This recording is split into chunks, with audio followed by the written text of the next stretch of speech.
Terima kasih pemirsa, Anda masih bersama kami. Kita akan mencoba mendengarkan dulu Mas Kohar dan pemirsa seperti apa sebetulnya arti dari data IPM yang terbaru. Kita sudah terhubung lewat saluran telepon dengan Menko Pembangunan Manusia dan Kebudayaan Republik Indonesia, Muhadjir Effendi. Pak Muhadjir, selamat pagi Pak. Selamat pagi.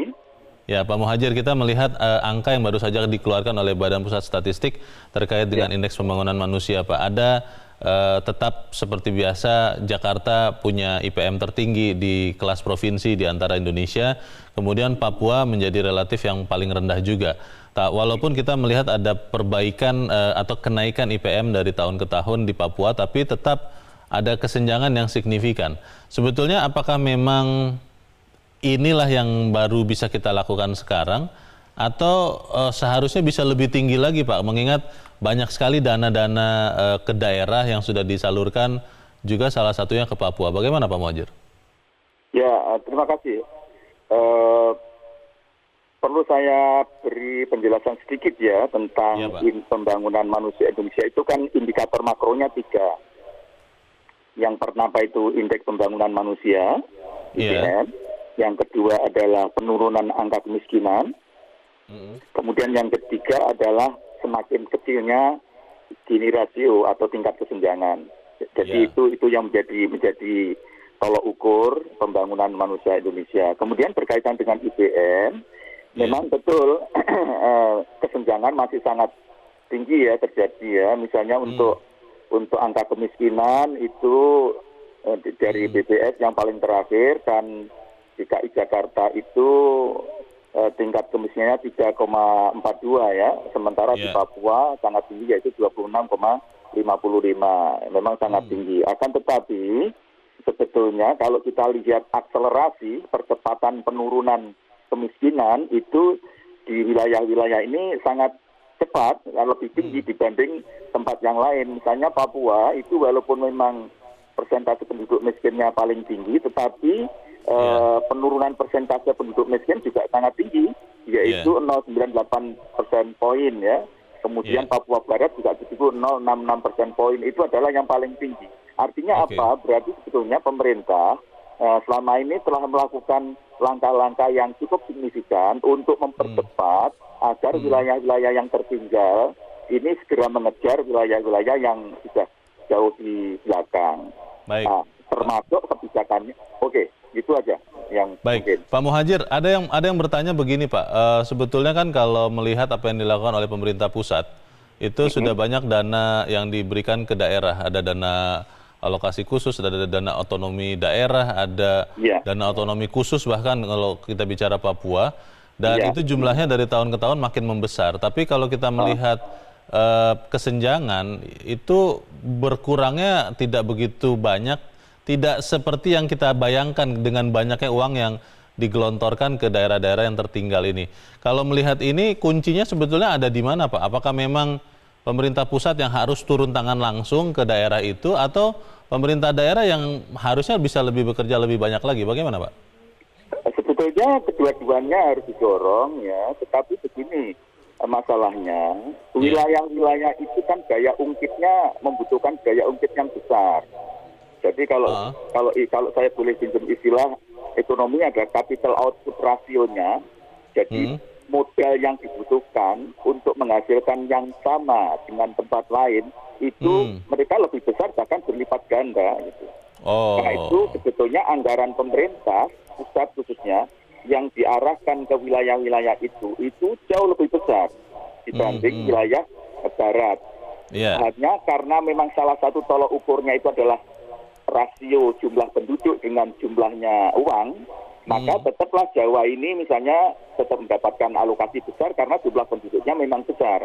Tetapi sebetulnya per kapita penduduk, maka sebetulnya wilayah timur itu sudah beberapa kali lipat dibanding di Jakarta ataupun di Jawa. Nah itu kenapa? Karena memang di sana membutuhkan daya ungkit yang lebih besar dibanding wilayah di sini. Misalnya perbedaan harga saja, kan? Misalnya bahan pokok bisa 2 kali lipat dibanding yang ada di Jawa, kan? Mau tidak mau ketika orang mendapatkan asupan gizi yang sama, tapi yang harus dikeluarkan beberapa kali lipat kalau dia di sana. Ini yang menyebabkan kenapa di wilayah itu masih perlu atau perlu langkah-langkah yang lebih strategis untuk mengatasinya. Pak Muhadjir, terlalu naif tidak kalau kemudian kita berharap bahwa pada suatu saat IPM Papua miriplah dengan Jakarta, walaupun mungkin tidak sama, tapi selisihnya itu tidak terlalu banyak seperti sekarang lagi. Naif atau tidak Pak kalau kita bisa berharap begitu? Kalau naifnya sih tidak ya, tetapi memang perlu perjuangan yang sangat keras, dan itulah yang sekarang yang dilakukan oleh Presiden Jokowi ya. Misalnya, dan terutama dalam tema-tema besar yang selama ini disampaikan, misalnya merubah Jakarta sentris, Jawa sentris menjadi Indonesia sentris, kemudian menggeser ibu kota dari Jakarta ke Kalimantan Timur. Itu adalah merupakan upaya Presiden untuk agar ketimpangan yang tidak pernah selesai ini bisa diselesaikan dengan pendekatan yang lebih menggunakan pendekatan samping kebijakan yang sifatnya strategis tapi juga geospasial seperti itu. Baik, berarti kita dukung sama-sama ya Pak, tidak boleh kemudian berhenti untuk berusaha menyempitkan kesenjangan ini. Pak Muhadjir Effendi, Menko Pembangunan Manusia dan Kebudayaan, terima kasih Pak sudah bergabung bersama Editorial Media Indonesia. Selamat pagi. Selamat pagi. Kalau kita melihat sudah memang banyak yang dilakukan oleh pemerintah, Mas Kohar. Tapi kemudian orang bertanya-tanya juga ketika dana yang sudah disalurkan langsung ke daerah semakin banyak, seperti yang tadi Mas Kohar katakan. Tapi kok perbaikan atau penyempitan kesenjangan IPM, angka kemiskinan ini relatif tidak terlalu signifikan. Yang salahnya di mana berarti ini? Ya, ada beberapa faktor, terutama karena memang kita tidak mungkin menghadap-hadapkan situasi IPM yang ada di Indonesia dengan misalnya Norwegia sebagai negara dengan IPM terbaik di dunia. Tentu saja karena Norwegia tidak mungkin sama, penduduknya lebih sedikit, luasnya juga tidak seluas Indonesia, satu daratan saja, daratannya tidak terpencil-pencil, tidak terpecah-pecah seperti Indonesia dengan ribuan pulau, maka itu tentu akan lebih mudah mencapai IPM seperti itu. Nah, meskipun demikian, strategi-strategi yang ada di daerah ini juga harus segera dievaluasi. Bagaimana kepala daerah misalnya saat-saat ini beberapa diantaranya lebih tergoda untuk popularitas, lebih kepada demi popularitas maka kebijakan-kebijakannya populis. Tetapi populis itu sentrumnya, pusatnya itu kepada diri orang per orang, diri mereka masing-masing. Yang penting saya dapat nama dan seterusnya. Apakah program itu sebetulnya bermanfaat atau tidak?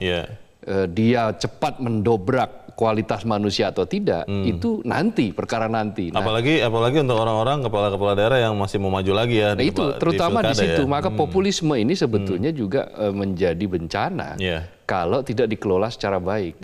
Nah, populisme yang ada di mana-mana itu bukan hanya membuat terpecah-pecahnya orang berdasarkan apakah itu suku, agama atau ras barangkali, tetapi juga kualitas manusia bisa juga terabaikan kalau yang dikejar adalah berpusat pada diri orang, lalu kemudian dia melupakan apa yang menjadi janji-janji, pengelolaan, strategi yang tepat, bagaimana umur pendidikan itu menjadi lebih lama.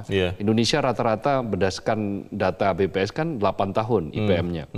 Tetapi kan yang diharapkan itu kita bisa melampaui itu.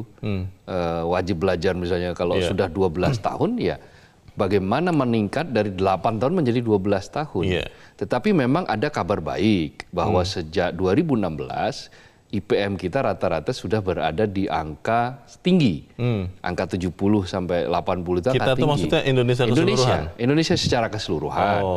Dari 2016, 2017, 2018, dan 2019, 4 tahun berturut-turut, itu berada 70 ke atas. Itu berarti sudah berada negara dengan IPM tinggi. Indeks pembangunan manusia tinggi. Nah, kita tentu saja menghendaki bagaimana caranya agar Indonesia bukan hanya di level tinggi, tetapi sangat tinggi, menjadi negara dengan IPM yang sangat tinggi sama atau setara dengan cita-cita ketika Indonesia menjadi 10 besar dunia, 5 besar dunia dalam skala ekonomi, kan gitu. Jadi skala ekonomi yang besar harus dibarengi dengan pembangunan IPM yang terus-menerus naik pula dengan tingkat kesenjangan yang semakin dipersempit. Kalau bicara indeks pembangunan manusia kan ada beberapa indikatornya ya Mas Kor ya. Antara lain mungkin kesehatan, pendidikan dan kalau saya pikir semuanya pendapatan per kapita tidak mungkin bisa tercapai, tidak mungkin bisa membaik kalau infrastruktur buruk. Betul. Sehingga tadi dikatakan Pak Muhadjir bahwa di daerah-daerah yang relatif tertinggal, akhirnya biaya modalnya itu bisa 2-3 kali lipat dibandingkan di daerah-daerah yang relatif lebih maju. Pertanyaannya begini Mas, yang saya lihat atau masyarakat suka lihat adalah infrastruktur itu sebenarnya mulai dibangun di Papua, di Kalimantan, di Sulawesi, tapi kan itu butuh waktu untuk kemudian berefek kepada manusianya. Iya, jelas. Pemerintah daerah bisa melakukan apa di sini? Nah, pemerintah daerah bisa mendorong bagaimana, misalnya begini, untuk menaikkan di bidang kesehatan. Ketika infrastruktur sudah ada, maka ciptakan teknologi. Misalnya ada pengobatan secara mobile. Tidak selalu harus membangun puskesmas, pusat-pusat kesehatan dibangun secara permanen yang mungkin membutuhkan uang yang banyak, semennya dulu dan seterusnya. Beli teknologi, koordinasikan dengan pusat, bagaimana ada rumah sakit mobile. Misalnya ada rumah sakit terapung untuk daerah-daerah yang di sungai. Nah, di situ dokter-dokternya tersedia dalam waktu yang setiap hari misalnya atau seminggu sekian kali memadai lah ya. Mereka memeriksa kondisi kesehatan, kondisi gizi masyarakat setempat. Bayangkan Leo, di daerah Nduga, di Kabupaten Nduga itu IPM-nya 30. Rendah itu sekali kan sangat rendah. Itu berbeda jauh bila dibandingkan dengan Jakarta yang tadi 80. Nah, karena itu hal-hal semacam ini bisa diatasi dengan teknologi misalnya tadi di bidang kesehatan. Di bidang pendidikan misalnya bisa mengirim orang-orang atau guru-guru ekspert ahli ke wilayah-wilayah yang memungkinkan mereka untuk menjangkau, untuk menemui anak-anak, memberikan pendidikan-pendidikan. Tidak usah terlalu formal dalam ruang-ruang kelas tertentu. Ya, tentu kita bisa melakukannya dengan waktu yang rutin, tetapi yang paling penting adalah literasi bisa masuk kepada mereka. Masalahnya Mas Kohar, strategi yang Mas Kohar tadi katakan itu butuh niat baik dan kreativitas dari pemerintah daerah. Bukan hanya niat baik, tapi kemauan yang keras juga. Itu dia. Masalahnya apa iya banyak di daerah yang punya kemauan seperti itu, punya kreativitas seperti itu juga, karena konon katanya relatif banyak daerah yang hanya berharap kepada pusat, sementara di daerahnya belum terlalu kreatif. Bagaimana kalau kita ketemu daerah seperti ini? Itu kan repot ya. Tapi kita akan bahas selepas jeda dan pemirsa tetap bersama kami. Editorial Media Indonesia segera kembali. Terima kasih pemirsa, Anda masih bersama kami. Mas Kohar, kita coba dengarkan pendapat masyarakat bagaimana kita sebetulnya bisa mendobrak ketimpangan. Kita sudah terhubung dengan pemirsa Metro TV di Bengkulu, ada Pak Edward. Pak Edward, selamat pagi Pak. Selamat pagi Bung Leonard, selamat pagi Bang Kohar. Selamat pagi, silakan Pak Edward, bagaimana Pak pendapat Kalau Anda? kita lihat program pemerintah untuk peningkatan kualitas manusia, itu sudah sangat baik. Apalagi dengan tadi yang disalahkan seolah-olah adanya otonomi daerah. Apapun aturan yang dibuat, selama yang memegang kekuasaan itu tidak punya niat baik, itu nggak akan jalan. Sebenarnya otonomi daerah kan itu adalah hasil reformasi bahwa kita tidak boleh sentralisasi, harus desentralisasi. Cuma sayang seperti yang disebahas Mas Kohar, sekarang kepala-kepala daerah cuma cari populis untuk diri sendiri. Saya lihat di desa-desa itu anggaran 1 miliar loh satu tahun satu desa. Kalau satu desa itu 10 juta aja mereka sisihkan untuk pendidikan anak-anak kecil di desanya, itu guru-guru maulah tinggal di desa itu. Dengan dana sertifikasi, dengan gaji, ditambah lagi bantuan dari dana desa umpamanya. Pasti hidupnya sejahtera. Sama dengan yang dibandingkan dengan Nduga. Nduga itu segi keamanan nggak aman. Orang mau tinggal di sana takut. Sudah itu kita lihat di Irian itu resistensi terhadap masyarakat luar sangat kuat. Padahal perlu anak-anak, kayak saya pernah dengar ada berita seorang ahli matematika mengumpulkan anak-anak dari Indonesia bagian timur dan dididik. Mereka mampu cerdas kok. Sebenarnya kualitas manusianya baik, cuma ada nggak niat dari pemerintah di sana untuk meningkatkan kualitas manusianya.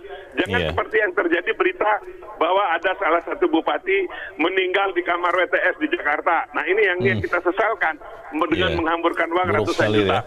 Baik. Dana otsus itu luar biasa besarnya. Mudah-mudahan rakyat. Terima kasih Pak Edward di Bengkulu. Selamat pagi Pak. Di belakang Pak Edward ada Ibu Agustina di Pontianak, Kalimantan Barat. Bu Agustina, selamat pagi. Selamat pagi, Bung Leo dan Bung Kohar ya. Iya, saya setuju sekali apa yang kata Pak Edward tadi. Kita Indonesia sudah merdeka sekian tahun. Kalau kita bilang lebih banyak ya rata-rata itu IPM di daerah-daerah yang ada di Indonesia itu lamban sebenarnya. Dan itu benar. Sekarang kuncinya Pak, kontrol internal di bangsa ini. Jadi pusat itu kalau memberi dana, itu kontrolnya harus detail. Karena memang terus terang saja harus diakui menjadi suatu introspeksi bagi hasil dari BPS itu ya. Jadi sekarang kita sambut baik ya ada sensus penduduk di tahun 2020 ini. Ini benar-benar kita kejar tayang, dikontrol. Jadi tidak ada lagi pencitraan-pencitraan dari pemerintah daerah. Terus terang saja pemerintah daerah yang tidak punya niat baik, dia tidak akan jalankan buat masyarakat ya. Itu jelas.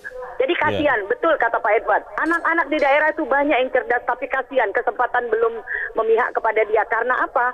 Karena para pemimpin-pemimpin itu, leader itu tidak membuat dirinya membuat aplikasi yang baik sebagaimana mestinya. Itu yang penting. Jadi kontrol internal, detail. Ya, terima kasih. Assalamualaikum. Terima kasih. Waalaikumsalam Bu Agustina di Pontianak, Kalimantan Barat. Di belakang Bu Agustina ada Pak Marli di Jayapura, Papua. Pak Marli, selamat pagi Pak. Selamat pagi, Metro Selamat pagi, TV. Ya, silakan Pak Marli. Bicara soal ketimpangan, memang diakui bahwa di kota Jayapura jalan provinsi yang berjarak, jalan utama yang mengakses ke Jembatan Merah berjarak 2 km ini sudah dirombak 6 bulan, 7 bulan yang lalu. Tapi sampai saat ini tidak terselesaikan, terkesan pembiaran dari terbengkalai. Sangat mengganggu akses ekonomi, sentra ekonomi yang sudah baik menjadi rusak di sini. Sehingga kami juga menjadi terganggu pendapatan, bagaimana akan meningkatkan pendapatan dan perpajakan kami harus bayar setiap hari. Khusus PBB, kendaraan, semua tidak ada kontribusi balik yang kami terima. Itu yang kami sesalkan. Jalan ini tidak diselesaikan sampai sekarang. Bahkan peralatan yang digunakan juga peralatan dengan kualitas yang sangat lama dan tua. Terbengkalai, tertahan berlama-lama. Bagaimana kalau diekspos keadaan seperti ini? Makanya dari yang punya proyek, dari PUPR, bisa turun dari pusat ke daerah untuk melihat langsung di tengah kota Jayapura. Bukan di daerah pedalaman yang sulit. Ini daerah yang ekonominya sudah bagus, tetapi karena jalan ini menjadi sepi, rusak, dan trotoar itu di atas jalan ada sekitar 60-70 cm. Sehingga untuk parkiran masuk ke rumah-rumah pun tidak bisa. Karena terhalang oleh trotoar dan jalannya sudah diturunkan. Bukan peningkatan, malah jadi menurun. Ini yang kami sesalkan. Jadi drainasenya di atas, jalannya di bawah. Kalau musim hujan debu, musim hujan banjir, lumpur, musim panas debu. Ini di tengah kota, jaraknya hanya 2 km ke Jembatan Merah. Jembatan Merah itu jalannya baru. Ini jalan utama baru bisa mengakses Jembatan Merah. Jembatan Merah berguna apabila melewati jalan ini. Ada jalan yang tidak perlu dipasangi traffic light dipasangi, yang harus dipasangi traffic light tidak dipasangi. Apa ini pembangunan model apa seperti ini? Apakah tidak ada perencanaan yang baik? Mereka orang pintar dan cerdas, tapi apakah itu kesengajaan atau pembiaran? Sentra ekonomi di sini mati total, Pak. Sebelumnya itu baik di bulan kurang lebih bulan September 2019 sampai saat ini mati total, Pak. Dan kami yang jelas mengurangi pendapatan dan kami tidak akan punya kemampuan meningkatkan pendapatan pajak juga. Demikian, terima kasih, Pak. Terima kasih untuk informasi langsung dari lapangan dari Pak Marli di Jayapura, Papua. Kita berterima kasih. Mas Kohar, kita harus jeda dahulu sebelum kita membahas pendapat para pemirsa. Tetap bersama kami, Editorial Indonesia segera kembali. Terima kasih Anda masih bersama kami. Kita di bagian akhir dari diskusi kita pagi ini. Mas Kohar, tadi Pak Edward mengatakan bahwa yang paling penting siapa yang menjadi kepala daerah. Karena otonomi daerah itu amanat reformasi. Kemudian Bu Agustina mengatakan yang penting adalah kontrol. Karena kalau tidak ada kontrol, apalagi ketika proyek itu di daerah, suka terbengkalai. Dan tadi ada laporan langsung dari Pak Marli di Jayapura mengatakan ada kondisi infrastruktur di tengah-tengah kota yang kemudian semacam jadi diduga dibiarkan tidak selesai-selesai pembangunannya. Bagaimana nih Mas? Ya, jadi kombinasi dari beberapa itu menunjukkan. Misalnya begini, kalau ada kepala daerah yang dia gagal misalnya menaikkan IPM, itu mestinya dia berkorelasi negatif terhadap dana yang akan mereka terima. Harusnya begitu. Jadi sistem mekanisme ganjaran dan hukuman itu harus dijalankan. Jadi prosedur untuk mencairkan anggaran dari pusat misalnya, itu harus juga diberi punishment kalau mereka gagal menaikkan misalnya IPM. Misalnya gagal menaikkan IPM, apabila biasanya dana otonomi khusus itu terimanya taruhlah 100, maka dia akan menjadi pengurang berapa. Itu mekanisme seperti itu bisa ditegakkan. Jadi harus ada konsekuensi begitu ya? Ya, konsekuensi. Ketika dia gagal memenuhi KPI yang ditentukan oleh pemerintah pusat, Key Performance Indicator-nya gagal, maka harus ada pengurangan, dan itu bisa dipertanggungjawabkan. Dan sama ketika misalnya penyerapan, betul. Ketika ada daerah yang dengan sangat cepat dia bisa menaikkan IPM, maka dia mestinya mendapatkan reward. Misalnya dana yang ditambah, dana untuk penggenjotan IPM tadi itu ditambah, dan seterusnya. Sehingga kepala daerah berlomba-lomba bukan untuk mencari populisme tadi itu, menaikkan popularitas, tetapi juga berlomba-lomba untuk bagaimana menyejahterakan rakyatnya itu melalui mekanisme penggunaan dana tadi. Dan sesungguhnya ketika indeks pembangunan manusianya meningkat, otomatis sebetulnya ini popularitas dia harusnya naik juga. Betul, jadi itu bisa dijadikan bahan kampanye, tidak apa-apa. Yang penting faktanya seperti itu. Nah, hal-hal yang semacam ini kan belum terlihat karena memang sekilas tampak kurang seksi, tetapi padahal ini hal yang sangat mendasar bagi masyarakat kita. Ya kalau kita lihat bagaimana pencapaian yang ada di beberapa negara kan menunjukkan korelasi itu, karena ada 3 Leo indikator yang bisa digunakan untuk melihat IPM kan: pendidikan, kesehatan, kemudian income per kapita, kesejahteraan, pendapatan. Pendidikan itu lamanya pendidikan atau tahun masuknya pendidikan. Lamanya durasi pendidikan, rata-rata negara-negara di daerah Eropa dan seterusnya sudah sampai sarjana malahan gitu kan. Tetapi di kita 8 tahun. Bagaimana ini 8 tahun itu artinya kan berarti tidak lulus SMP. Nah, harus dinaikkan menjadi lulus SMP. Bahkan nanti dikejar menjadi lulus SMA. Lalu kesehatan juga begitu, seperti yang saya contohkan tadi. Bagaimana kita mengatasi stunting, bagaimana kita membuat teknologi sehingga bisa menjangkau wilayah-wilayah yang selama ini mesti menjadi perlu mendapat perhatian khusus. Lalu pendapatan infrastruktur dengan connectivity, maka pendapatan bisa meningkat karena mobilitas ekonomi juga terjadi di situ. Baik, kita harapkan apa yang kita bicarakan ini tidak hanya berhenti di ruang hampa, benar-benar bisa berguna untuk memperbaiki pembangunan manusia. Mas Kohar, terima kasih sudah hadir di sini. Selamat pagi, Mas. Selamat pagi, Leo.